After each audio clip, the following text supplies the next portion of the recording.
Hi guys, and welcome back to yet another one of my podcasts. Today we are going to be discussing the Invincibles team from 2003-04 and how Arsenal went the whole season without losing a game.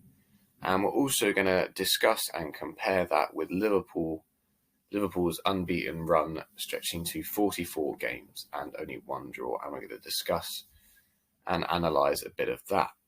So today with me I have Tom King and, as he's named himself, Bend Over, but we call him Zach. No. So welcome to you both. All right, so obviously you both know the achievement that Arsenal have from 2003. You don't stop talking about it. Of course not. No Arsenal fan ever does. But I mean, what we did had never been done before. And I think that's what made it so prestigious. So what we're going to do is we're going to look through the teams and look through the goal scoring records and look through the caliber of the leagues then and now, and just discuss the similarities and differences and evaluate them both. So Tom, we're going to come to you first. So obviously Arsenal have who is considered to be, or who I definitely consider to be, the best Premier League player of all time, simply because of his consistency, his class and his quality, and just his general knack for scoring goals. So obviously I'm talking about... Let me get his stats off for you. Yeah. So obviously he went through a period of about 5 seasons, as Zach's previously pointed out, that in which he scored 25 goals plus. I mean, from a striker, that's what you want. That is what you want from a prolific striker, an out-and-out striker. Their main task is to go and get goals. But I mean, for me, why this area of Arsenal's team is better than Liverpool's is because we just have more prolific goal scorers. And I mean, some of the goals that they scored were just absolute class. But with Liverpool's, obviously, we only had 2 main strikers. Liverpool have 3. Now, we know that Mane and Salah are Liverpool's sort of main areas for getting goals. But then Liverpool fans will name Firmino as their main striker, which I don't necessarily agree with. I feel like Liverpool should play as like a 4-3 with false 9. False 9, yeah. So that means Firmino would actually drop back into a cam position, and it would kind of turn that formation into like a 4-1-2-1-2. But obviously that means the Mohamed Salah and Mane come from the wings into striker positions. They can play those striker positions. Looking at obviously that the season we've only played 29 games. Well, Liverpool's only played 29 games. Yeah. And in 26 appearances from both Salah and Mane, Salah's got 16 goals and 6 assists.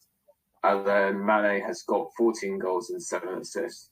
So 30 goals between them is not that bad. However, Henry got that on his own. Henry has got that all by himself. Yeah. I mean, that just kind of shows you how good he is. I mean, you can't start, obviously, as you can't deny it. He's any fan. You can even say, probably some Spurs fans, they would say Henry is a class. They'll deny it. For me, he is. You look at sort of the best strikers in the Premier League. So Shearer, Cantona, Jimmy Floyd Hasselbank, Drogba, Rooney, Suarez, all of those that have played in the Premier League before, Van Persie as well. But you look at them and they're here, but Henry is just up here. He's just on another level. And I mean, I'm probably biased by saying that, obviously, but I mean, I There's don't evidence to see. prove that. I mean, I don't see any other Premier League striker either going a season unbeaten and scoring 30 goals within that season, or scoring 25 plus goals consistently in seasons. And I mean, the player behind him who scored the next most goals is Rod Perez with 14, and he Yeah, plays as kind of like a winger, out, like a wide field player. but I mean, Because how it many just assists? it 8 just assists tells as you well. how far back the talent spreads within that squad, because the buck didn't just start and stop with Henri. The whole team, as you go back, every single player in that team played a vital role in that season. Yeah, I mean, going back to like how Liverpool, how I see Liverpool should play, is that Firmino is not providing the goals, No. well, nor the assists, but he just like looking at his stats, you can compare him to like other attacking midfielders, and they'll kind of have the similar kind of goals and assists. Yeah, I mean, you look at that and you think, okay, He's 28. he was a good player and he produces some good moments and he's got good skills, but you think about that and then you think of other players in slightly lower down teams. So you look at Grealish as well and the amount of assists he provides, but he doesn't get hyped up as much as Firmino does. And I think Purely that because I think that's because of the kind of that what level of like Villa, like the likes of Villa, West Ham, yeah, like they don't get as much hype. Like I saw this video earlier today actually, and it was a pass from Felipe Anderson. It was the 3-0 win against Southampton, and it was Jarrod Bowen's first goal, and the assist was actually probably one of the best like through balls you would ever see. But because it's from Felipe Anderson, who plays for West Ham, who are like bottom half of the table, it's nothing. You But don't really hear about it. If you put De Bruyne or Mane or Salah, any of the top 6 teams, like top players in Anderson's position, they would say what an amazing assist that was. Yeah, it isn't good. It's something different as well, but similar with Declan Rice is that because he plays for West Ham. He made one slip up in the England, one of the England games. He messed up and it led to a goal. That one mistake again is probably like Eric Dyer's 5,000th mistake. Yeah, I mean you get that, but yeah, I mean there's a bright prospect for some of the lower sides. There's some bright players in there that they've got a bright future. They've got a bright future ahead of them. Yes. So then Zach, that means what that means is they're going to get big money moves to United, to Liverpool, to Manchester City, and they won't bring kind of their level of skill is bigger than the club. I know that kind of sounds a bit kind of selfish, but I mean, sometimes as a player you have to progress your career. I mean, if you stay too long where a club's going to hold you back, you're not going to get anywhere. And you're just going to be wasting your career sat there and not saying anything. So at a certain point, you have to say, look, I think my time here is done. I need to move on. I need to progress my career. You have to say it. So, Zach, yeah, I mean, that would be... Oh, go on then. Sorry. You didn't finish your piece. Yeah, I mean, that's what... Talking about how players will have to move clubs to kind of progress their career as like a football player and hopefully become like great. Fingers crossed Declan Rice becomes a great and leads England to a World Cup. But no, like I'm looking at Henri and he's been to So he went. Where did he start? He started off at Monaco. Yeah, Monaco. Then went to Juventus for a season. Then went to Arsenal, Barcelona, New York Red Bulls, and then went back to Arsenal on loan during his New York Red Bull kind of career. But I mean, he's been to 1, 2, 3, 4, 5 teams in his career. I spent most of that at Arsenal. So I mean, that kind of makes he's like experienced different kind of areas of the world, and I mean, where is it? Barcelona, 80 appearances, 35 goals. I mean, that's not as great as his 254 appearances to 174 goals in the Arsenal career that he had. But I mean, it's still a decent record. But I mean, it's also the thing as well. It's what I'm going to come to Zach for in a minute. But it's like the caliber of the players and the caliber of the league then and now. So, Zach, obviously, back then, it was a lot more. I think it was a lot more competitive back then. And I don't think that Liverpool have been challenged as much as Arsenal were during our season. But I just want to touch briefly on the fact that a lot of Liverpool players, or ex-Liverpool players, how many of them are managers? Or how many of them have had managerial roles or coaching roles? Well, you've got what's his name? I mean, you've had Kenny Dalglish. Gerrard. Gerrard is Rangers' boss now, and you've had Kenny Dalglish. You've got Frank Lampard, who's kind of at the start of his. Well, you can say that the same for Gerrard, but I think but I mean, Gerrard's more here compared to Frank Lampard's kind of managerial career at the minute. But I mean, you look at Ljungberg and Pires. Both of those have helped coach at Arsenal. You've got Tony Adams, who was in China for a while. He's built his own team there. You've got Henry, who went to Monaco, didn't work out quite, but he then went to, I believe he's at Montreal Impact now. But yeah, so he's manager there. Yeah. I mean, that's just the caliber of player that we had. I mean, I know we touched briefly on Henry coming back for a while as well. Jens Lehmann came back for a while as well. Yeah. And I think he came back in the same season, but just a bit later. But that was their class, because they could still come back. Excuse me. They could still come back in today's game, even though it's changed quite a bit since they played, and they could still boss it. I mean, they literally. I mean, they did though. I mean, Henry came on against Leeds in the FA Cup game. Alex Song put the ball through, and all of a sudden, it's what Arsenal fans had seen week in, week out for what, 5, 6, 7 years. Opens the body up, right foot, it's in the bottom right corner.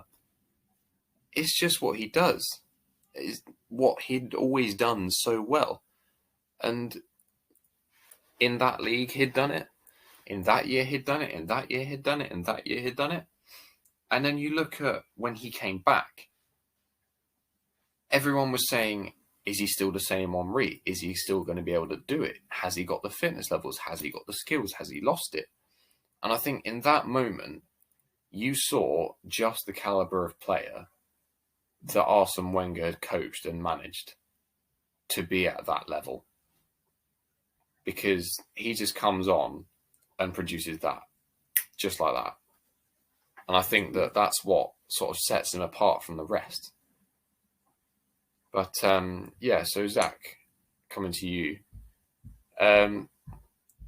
So, obviously, different leagues and different years and different styles of football. If Arsenal were in this league now, so from 03-04, that same team, if Arsenal were in this league now, do you think we'd win it? You would have a strong chance, yes, I think. Do you think that if we were to play Liverpool now, do you think This so? when all Who players do are in you their think would prime. win? So if Arsenal was Invincible's side from then, played Liverpool's team now, who would you be backing? I have to say is I hate to say it, but it would have to be Arsenal's team. It would have to be Arsenal for me, as well. So why do you think that is? The attacking. I like how David was just like inside, just like. But I mean, because although it's sort of the team to up the game, if you like, and better sides than there were back, 3 or 4. I just feel like the Arsenal team would still do just as well. Yeah. But I mean, we've sort of touched on the attacking side. I want to revert back to what the defensive side of it now. So obviously, Jens Lehmann in goal and Adrian now in goal for Liverpool. And then Liverpool's... So their back four sort of changed a little bit in the middle of the season, obviously with Matip getting injured. So, but I'm going to go with the original back four for Liverpool. So Robertson left back, Matip and Van Dijk as centre backs, and Trent Alexander-Arnold at right back. And then with Arsenal, obviously Lehmann in between the sticks, Ashley Cole at left back, Sol Campbell and Kolo Toure at centre back, and then Lauren at right back. And I mean, who do you think would be a more formidable threat to any attacking players? I would say defensive wise, I would put Liverpool's back four over.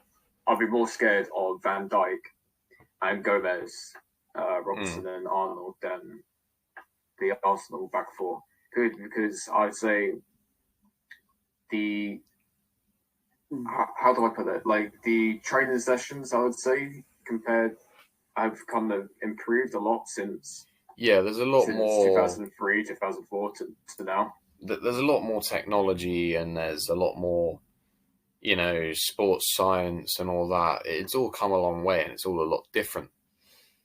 Because I mean, we've now got cryo chambers and massages and medical equipment that's just next generation, really. Whereas back then, if you had cramp after a game, you just got and jumped in the ice bath. It wasn't. Or you just sit out, I would have gone the other way around. So I'd have gone defending wise. I would have been more scared of the Arsenal, and then attacking, I would have been more really the wingers. So you've got why do you think that is? Why would you choose Arsenal's defence over Liverpool? Well, because I was having a look at the sort of comparisons, and I went on the attacking for sort of the wingers. And seeing them get loads of assists. I think Arnold has got 14 assists this season. And I don't know what. But I mean, that's the thing though. The Liverpool's fullbacks are more. I would say more attacking than. Yeah, they're very attacking fullbacks. Yeah. But then Van Dijk and Gomez or Lovren, whoever plays that kind of missing position as a centre back, they can easily cover that kind of back line. So if say for instance Man City came out for the counter attack, Liverpool they wouldn't struggle, but they will hold up the Man City's play to then allow the Liverpool squad to kind of get back and help in the defence. But I mean, you've got obviously Robertson's left foot is just second to none. I mean, the crosses that he can put in is ridiculous. But also the fact that for such a young player, Alexander-Arnold, the way he just picks the ball up and he'll just venture forward with it. Like, such confidence in a young player is something that I've never, apart from maybe, what's the one that plays for United at right back? Aaron Van-Bissaka, that's the one. apart from him or maybe Bukayo Saka, I've never really seen that sort of, confidence on the ball. I mean, you looked at the defending style back then. You've got the idea was you won the ball and you got it out. Like, no matter what the play was, no matter what the game was like, whether you were winning, whether you were losing, whether you were drawing, if you won that ball, you look to set people on their way. You look to just either hit the channels or just get it out. You didn't look to play out like teams do now. I think technically I'd say Wan-Bissaka is better than Arnold. I'd say Arnold's more attacking. Wan-Bissaka is probably he's a more of a technical kind of fullback and the typical kind of fullback that kind of lacks in the game at the minute. Yeah. But I mean, he has sort of. I mean, United obviously haven't had the best season, and I think that if United had had a better season, I think Wan-Bissaka would have been more in the spotlight. So I don't think he is still. I don't think he's really got. He's up there with Arnold. I don't think he's really got that much recognition, to be honest. But so, what do we think would be the case if Liverpool had played in 2003-04? Because for me, obviously they're a very attacking team, but I don't know, because you had to fight for things. But when I saw the Liverpool-Watford game, when Liverpool went 1-0 down, it was almost like they'd just given up. They couldn't be bothered anymore. It was so lethargic. I was like, wow, I did not expect this to happen. What is going on? And I don't think anybody expected that a team at the bottom of the league would produce that kind of performance. Yeah. But I mean, I don't think they would have got the Invincibles like Arsenal would have. No, I don't know what they've done, but I mean, do you think that it would be interesting to see? Do you think they'd have been in with a shout in 2003-04, or up against Arsenal's Invincible? No, I mean, just generally in the league. Do you think that they'd have maybe challenged us for it, or? Well, he's going to top. Definitely challenged you. Yeah. It'll go right.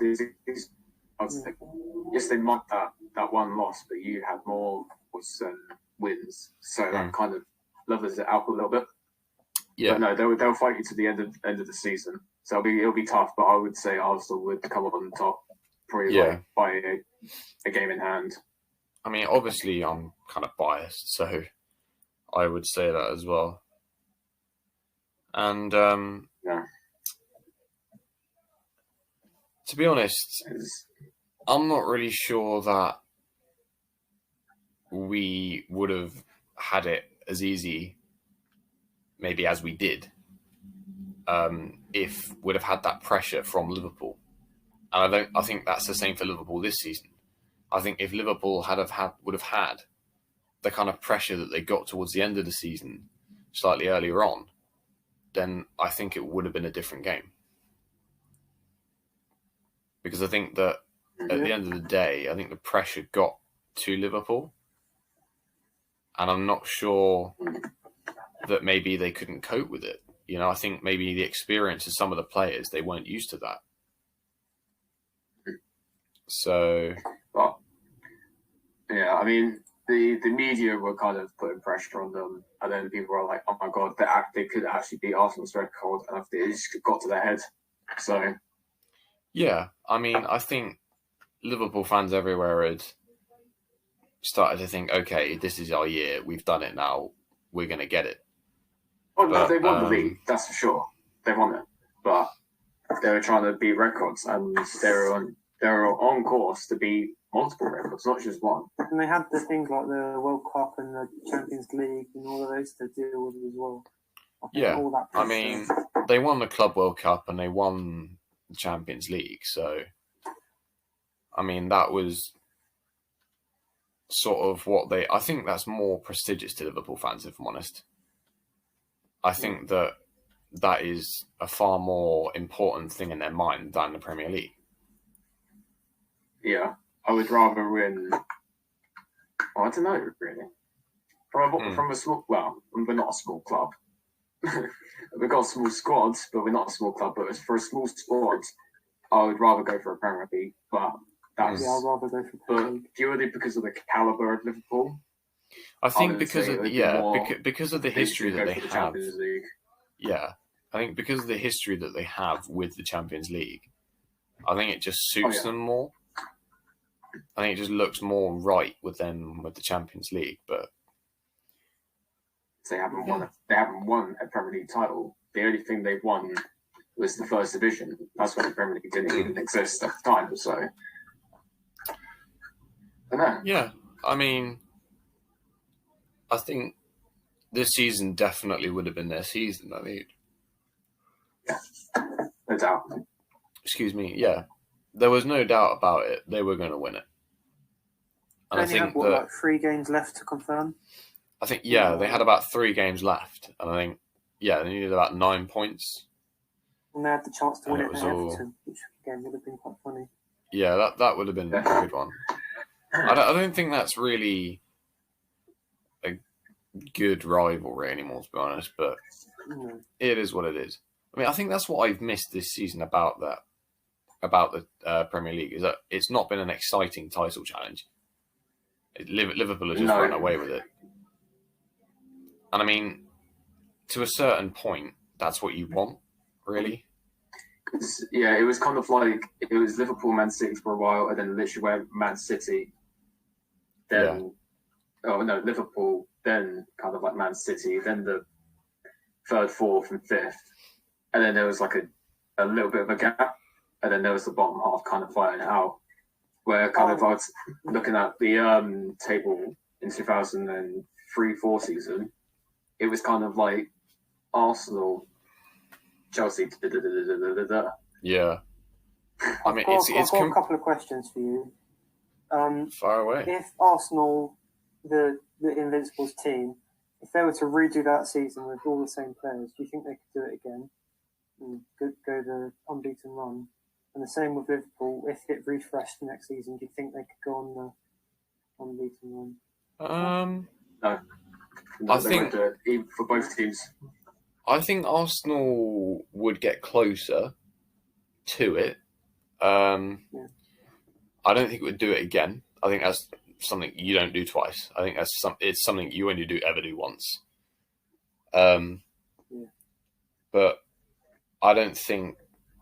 I think Liverpool, for now, will be the only team that ever comes close to even beating that record. But, yeah, I think that's quite a good place to end this, to be honest. Coming to that end of that point. But, yeah, so I think it is a once-in-a-lifetime thing. I think that the people that did see it were very privileged to see it, to be honest. It'll be very lucky to do say for instance, the Arsenal to do the Invincible season again. But I mean, it's in the history books, and it's in there now. Yeah, it's in there, and I think it won't be another while for another team to do it. So yeah. Well, that's just about all we've got time for today. So thank you very much to my guests, Tom and Zach.